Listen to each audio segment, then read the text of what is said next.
Hi everyone, in today's video I have haul and swatching for the My Favorite Things stamps February release.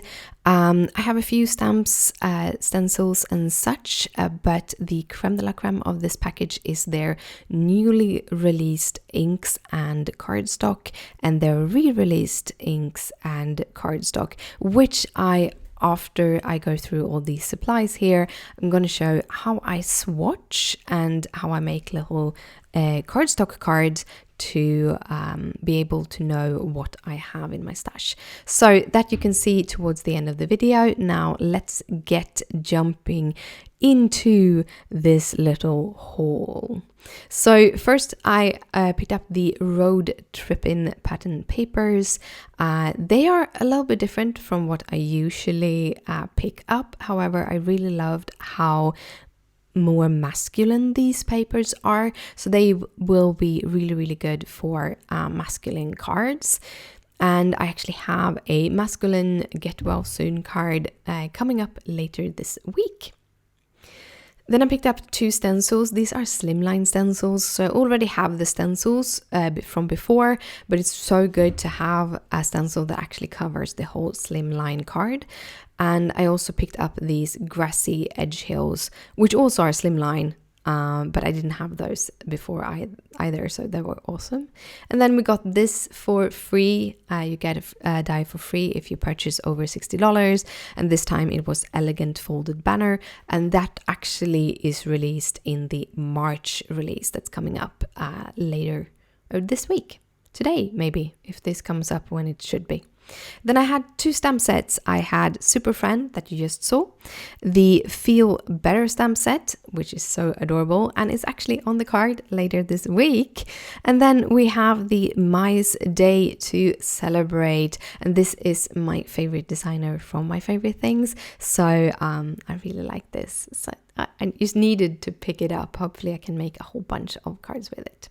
But now we get to the creme de la creme, the ink pads and the cardstock. So one of the first thing I can talk about the ink pads is that they have the name of the color on the front of the ink pad, which it hadn't before. And the colors are Sour Apple, Limelight, Caribbean Sea, and Eiffel Tower, Fire Coral, which for some reason just didn't want to focus, and I didn't cut this away because I don't know, things happen. But yeah, Fire Coral, it's a beautiful color though. Then we have Milk Chocolate, Candied Jam, and the last three colors are Field Day, Lemon Chiffon, and Butterscotch. And they come with coordinating cardstock, so I picked them up too. I also wanted to see if they differed from the old cardstock, and some of the colors do, of the re-released ones. But the 5 new colors are the Butterscotch, Eiffel Tower, Caribbean Sea, Candied Jam, and Fire Coral. And the re-released colors, which I'm picking up here, is Lemon Chiffon, Milk Chocolate, Field Day, Sour Apple, and Limelight.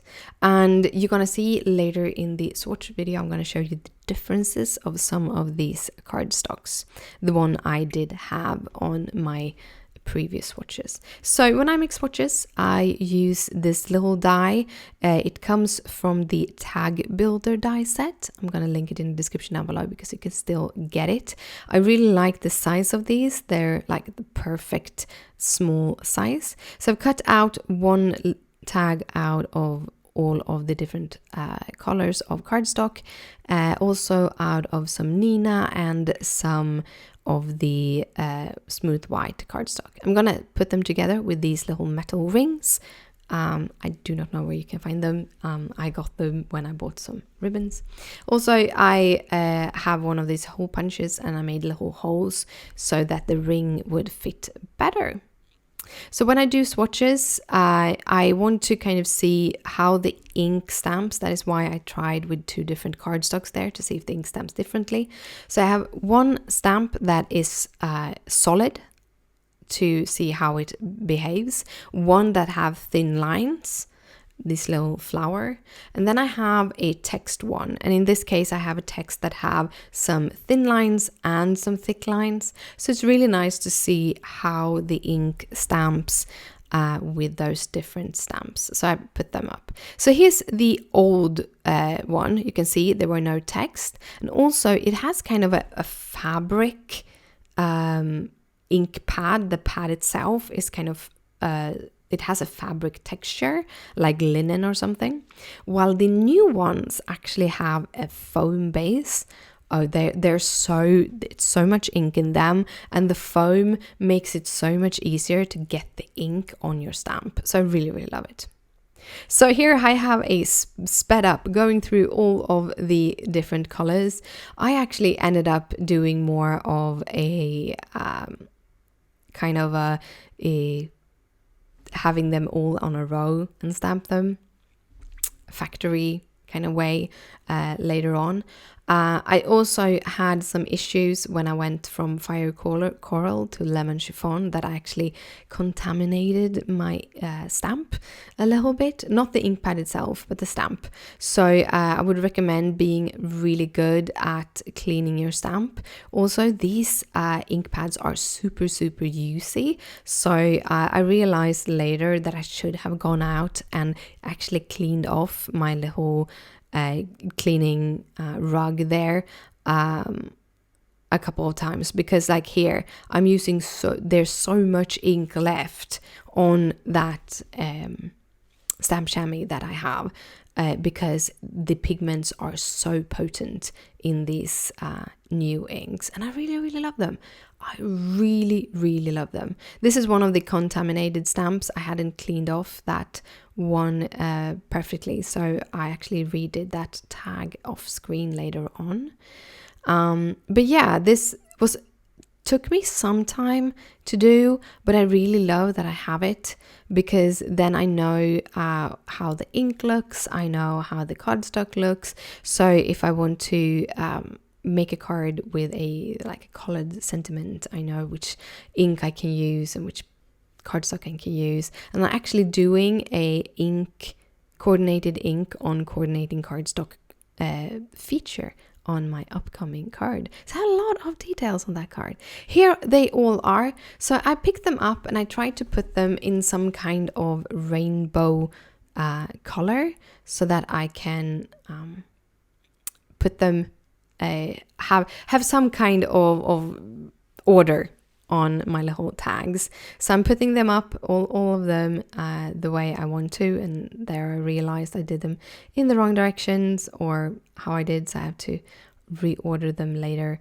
But yeah, these are my little groups of tags.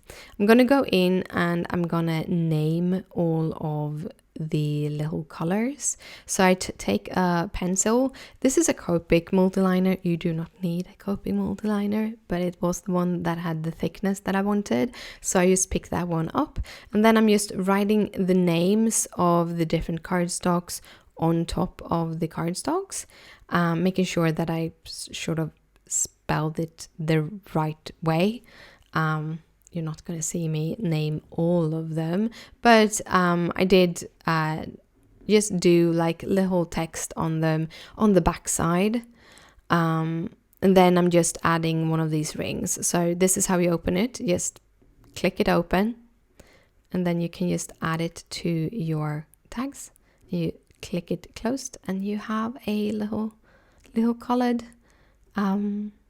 and you can see here, and here you also see how the different coordinating inks kind of work on the coordinating cardstock. That was also one of the things I wanted to have on my swatches. And then I just go in and I write the names on the same again, on the white cardstock too. I haven't decided if I'm going to keep both of them or I'm just going to go with one of the cardstocks, because I actually did realize that the color of the ink stamps very, very similar on these two white cardstocks, even though they have a slightly different white in the cardstock. So here I'm gonna pick up my bigger one. This is my old one with the old cardstock. I got these like multi-packs, so I haven't made tags out of all of the cardstock that they had, but some of them. So here I'm going to show you the difference between the chocolate ones, because this was one of those that had actually a slight difference. As you can see here, the old one is slightly lighter than the new one. So the new cardstock has just a slightly darker tone. I could see that in the lemon chiffon too. However, the lemon chiffon didn't have really big difference on screen. This is the sour apple, and that did have quite a difference. The new one is much, much lighter. This is the lemon chiffon, and as you see, you hardly see any difference here on screen, but you do see a little bit of difference in reality.